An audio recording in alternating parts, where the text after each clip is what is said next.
Bismillahirrahmanirrahim. Assalamualaikum warahmatullahi wabarakatuh. Perkenalkan, nama saya Khoiri Nurul Astarte dari kelas PGSDD PPG Prajabatan Gelombang 2 tahun 2022 Universitas Pasundan. Dalam video ini saya akan menjelaskan materi mengenai strategi dalam mewujudkan pendidikan yang berpihak pada murid. Sebelum kita membahas lebih jauh, kita harus mengetahui dulu pengertian pengajaran dan pendidikan menurut Ki Hajar Dewantara. Nah, menurut KHD, pengajaran atau onderwijs adalah proses memberi ilmu yang bermanfaat bagi makhluk hidup atau bagi peserta didik, baik bermanfaat secara lahir maupun batin. Adapun pendidikan atau opvoeding, menurut Ki Hajar Dewantara adalah pemberian arahan atau bimbingan kepada peserta didik agar menjadi pribadi atau masyarakat yang selamat dan bahagia, atau dalam kata lain menjadi manusia yang hidupnya lahir atau batin tidak tergantung pada orang lain, akan tetapi bersandar atas kekuatannya sendiri.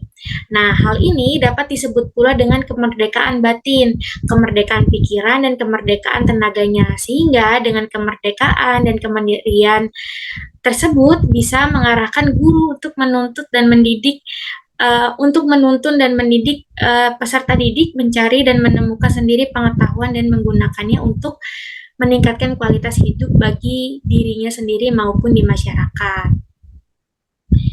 Nah, pembelajaran yang berpihak pada murid adalah usaha guru untuk menyesuaikan proses pembelajaran di kelas untuk memenuhi kebutuhan belajar individu murid.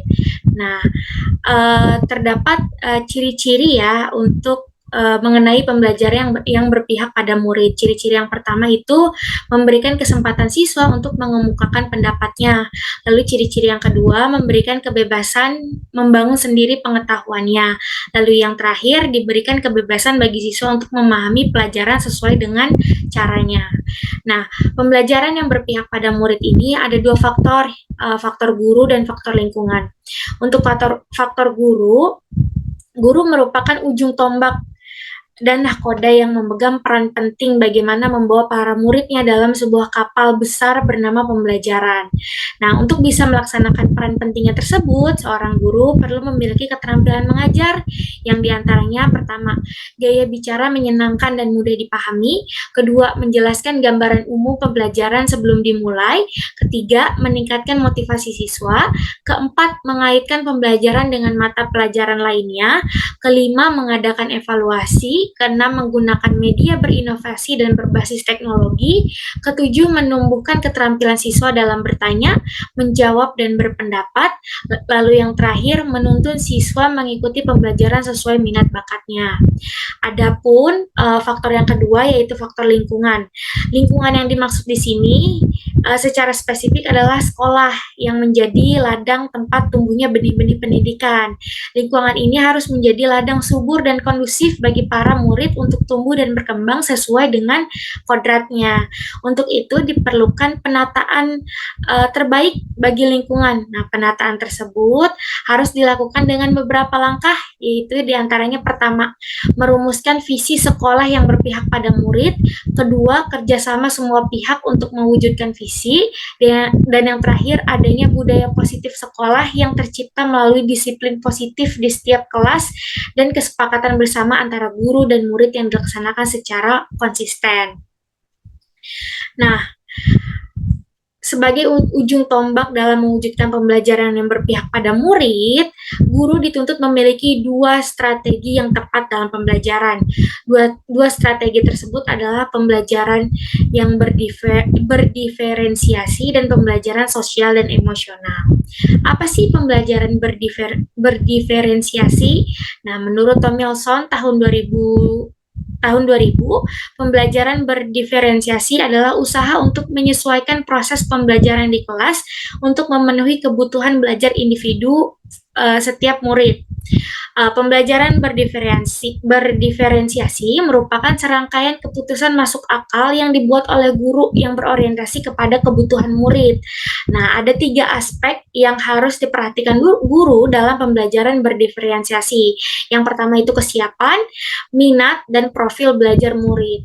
Dalam praktiknya, ketika melaksanakan pembelajaran, guru harus menjadikan ketiga aspek tersebut sebagai dasar dalam menentukan konten, proses, dan produk dalam pembelajaran.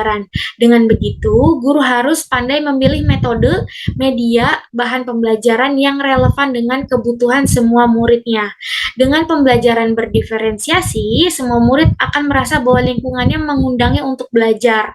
Semua kebutuhan murid terakomodasi dan murid dengan karakteristik yang berbeda dapat merasakan berada di kelas yang sama dengan guru yang sama untuk mencapai tujuan yang sama, tetapi berproses dan berkreasi dengan cara yang berbeda. Lalu yang strategi kedua adalah pembelajaran sosial emosional. Pembelajaran sosial dan emosional adalah pembelajaran yang dilakukan secara kolaboratif seluruh komunitas sekolah. Proses kolaborasi ini memungkinkan anak dan orang dewasa di sekolah memperoleh dan menerapkan pengetahuan, keterampilan, dan sikap positif mengenai aspek sosial dan emosional. Nah, pembelajaran sosial dan emosional bertujuan untuk yang pertama, memberikan pemahaman, penghayatan, dan kemampuan untuk mengelola emosi. Yang kedua, menetapkan dan mencapai tujuan yang positif. Dan yang ketiga, merasakan dan mewujudkan empati kepada orang lain. Yang keempat, membangun dan mempertahankan hubungan yang positif. Dan yang terakhir, membuat keputusan yang bertanggung jawab. Nah, sekian pemaparan mengenai strategi mewujudkan pembelajaran yang berpihak pada murid dari saya. Mohon maaf atas kekurangannya. Wassalamualaikum.